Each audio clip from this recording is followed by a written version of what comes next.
Hey you, welcome back to another review. If you're watching this, thank you.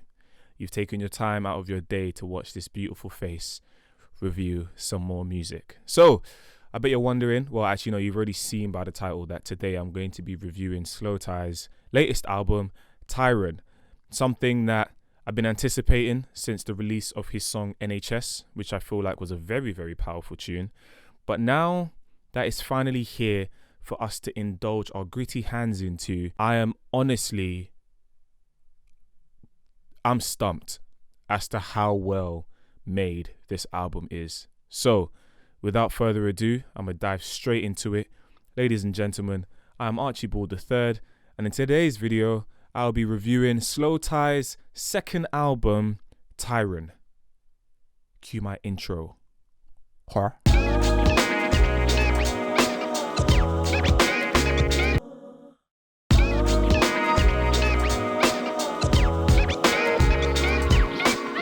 Slowthai for me is arguably one of the most creative artists that is out right now in the UK music scene. And I would even stretch it to say that he's probably one of the most creative artists right now, even in the US. His eccentric approach to music is something that I haven't seen in a very, very long time. And also at the same time, you could put it in the same breath as something that indie rockers or hardcore grunge artists would do. And to have an artist like Slowthai who doesn't really fit specifically into any particular type of genre, even though he's displayed massive rap abilities, he's multifaceted in everything that he does. And possibly one of the most amazing things that I find about Slowthai is how well he's assimilated into the US mainstream, collaborating with artists such as Denzel Curry, JPEG Mafia, and also with producers and beatmakers such as Kenny Beats. He's just seamlessly just worked his way in.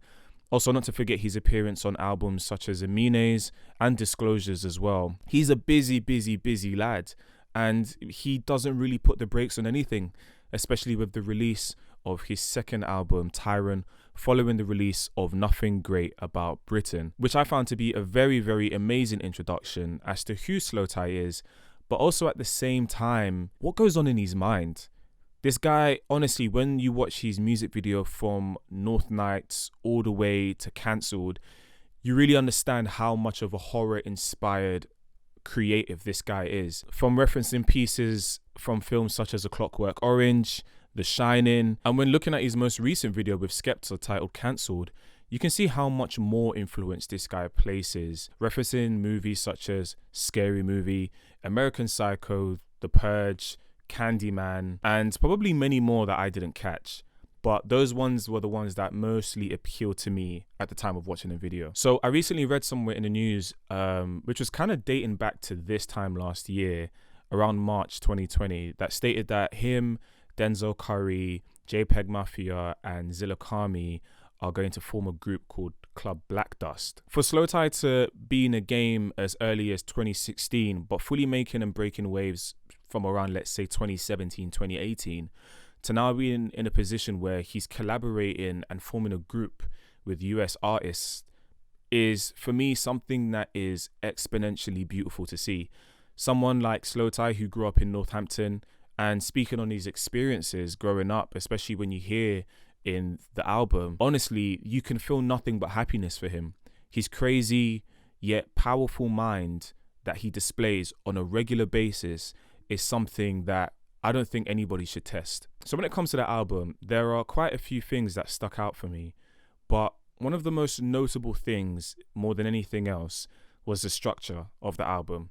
It's split into two separate parts, and the first part is best described as the psychotic mind of Slowthai, the deep dark thoughts that he has, but also the ego, the rage, as well as the excitement that goes through Slowthai's creative mind. Whereas the second half is more dedicated to the more vulnerable and the more innocent side of Slowthai. He's more perceptual in the way that he goes about his lyrics, but also he's more self-aware about himself and about his environment. And he also speaks about various philosophies in life as well, which I think was very, very amazing. and which also led to some of the most beautiful, well-written songs that he's done to date. So if you want to get a very good understanding into Slowthai's mind behind making this album, I highly suggest that you listen to TYRON Radio on Apple Music One. It's hosted by Slowthai, and he basically goes through a lot of his musical inspirations that he dedicated to pretty much creating the album.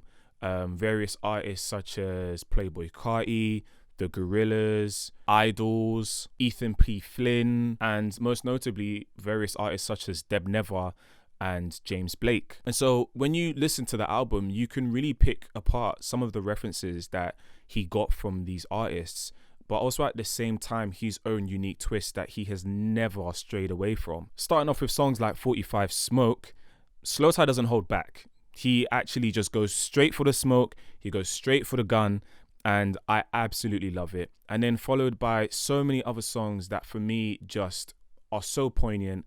Mazar, which definitely sounds like something that is Playboi Carti inspired, whether it be Whole Lot of Reds or Die Lit.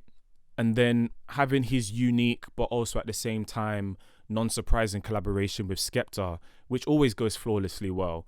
I mean, Skepta was someone that was heavily invested in Slowthai's career early on, and to see the bond that they've made is something that I always love to see. Mixing it up with songs like What, and then following it up with Dead, these songs for me are just completely mosh pit worthy. Like, I swear to you, once this lockdown is over and once I get out of this house, I am going to find a Slowthai concert and I'm gonna mosh pit till I've never mosh pit before. Like, these songs are just absolutely insane. They make you want to fight someone. It gives you the confidence to want to fight someone, despite the fact that I'm a pacifist. So yeah, the first half is just absolutely just rips into you, and you just have a nasty face throughout the whole time listening to the album. It's totally insane, and Slowthai just goes out for it. He just doesn't hold back. He doesn't pull any punches.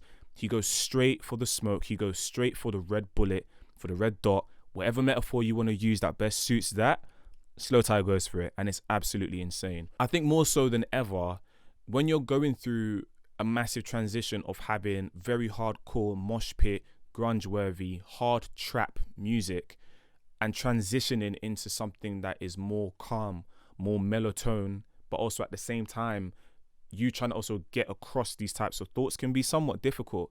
But Slowthai does that transition fairly effortlessly. Starting off with the song I Tried, which honestly I feel like is the best produced song on that album.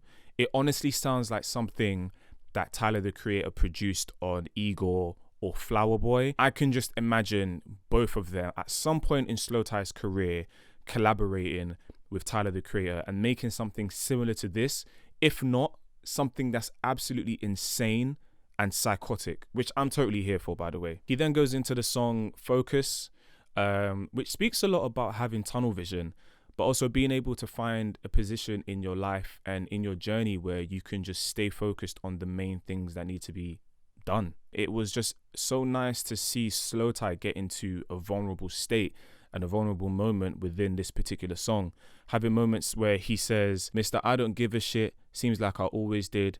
No one I can lean on, so I'm limping with the walking stick. People keep on talking shit, I cut through the thick of it. That's just one of many, many, many lyrics that Slowthai has that really dives into his own psyche, whether it be speaking about his own anxiety, his own insecurities, but also in songs such as Terms and in songs such as Push, he really speaks about having moments where he just misses his friends and family and being in a position where he can just rely on them, but also at the same time having moments where people he thought that he was very close to were the same people that kind of turned his back on him. And it was kind of sad to see, but also at the same time very vulnerable of him to mention things like this. And it's not something that is new or fresh, but it's always nice to sort of have an artist let that part of their lives out for their fans to kind of get to know, because you have that connection with them and you feel a lot closer to them, which I feel like is always nice. And circling back to the second part of the album, songs like Terms, Dominic Fike just absolutely owns the song. It's just the way he comes in on the track, the way the beat's produced, And a lot of people mentioned how they didn't hear Denzel Curry. The really good thing about listening to TYRON radio is that he actually spoke to Denzel Curry about the song. And Denzel was actually saying how he kind of didn't want to put any lyrics. He didn't want to sort of add anything because it would be overkill. So what they done was that they sampled his voice that you can actually hear in the background if you listen carefully. So there's break moments in the song where you kind of hear like a deep altered voice. That's Denzel Curry. Push, again, is just another example of how Slowthai just has these beautiful relationships with these artists. Deb Never is phenomenal, absolutely phenomenal, and she complements the song so well, especially with the content behind it and what Slowthai is trying to push. And for me, it's, again, one of my favorites, but also at the same time, when you start listening to this album through and through, you don't have one specific favorite. Every single time you listen, there's going to be something that pushes you through. Surprisingly, I find the second half to be my favorite compared to the first half, even though there are moments where he has references. He has a lot of moments where he just talks his shit and just goes in. There are moments where I did really appreciate the second half of the album, and getting to know Slowthai on that level was actually a very nice experience to listen to. For me, this Slowthai album is something that I absolutely love. TYRON is a very, very good album. I'm going to find myself listening to it again and again and again. Honestly, this sounds like Slowthai at his best. Not even sounds like, this is Slowthai at his best. But also at the same time, you can hear how much fun Slowthai had with this album. It's honestly very good. And if you're someone who wants to experiment a new realm of music, Slowthai is definitely that person, because he doesn't really fit any genre at all. Like I said before, I believe that he is the Mad Hatter in music, but also he is clearly one of the most creative artists that are currently making music right now. Some of my favorite moments was in Vex, how he made a brief Skepta reference, which I thought was pretty cool as a grime fan. And even when you listen to Nothing Great About Britain, you do have those moments where Slowthai likes to go in grime mode, which is what I appreciate within the first half of the album. It's very well balanced, very well structured, very well written, very well produced. Slowthai hits so many different pockets. Even when he goes into hardcore mode in the first part of the album, he hits so many different flows. He hits so many different like cadences. Like, he has a sort of alter ego moment within the first song, and shit, like, I'm stumbled for words more time. One thing I would definitely say to round off this video is to definitely go and watch his music videos. I mean, his creative direction is honestly amazing, and whoever directs those videos, I'm pretty sure he has a hand in it. He seems like a very like film fanatic and a film, especially horror film junkie, especially when you watch his music videos. Like, they're so great. Same way as I said in my previous video with regards to Rags Original, Slowthai is another one of those guys who make very good, very well produced and high quality music videos that I feel like we all need and we all miss, especially in this era of music. So Slowthai, very well done with this album. I just know that he's absolutely proud of it. I'm very happy to listen to it again and again. And like I said, if this is something that you feel like you want to get invested into, definitely do so. You really won't regret it. And so that's it. That's another day, another video, another review. Thank you very much for watching. As always, if you like the video, if you appreciate the content, you already know what to do. My name's Archibald III, and I will see you next time.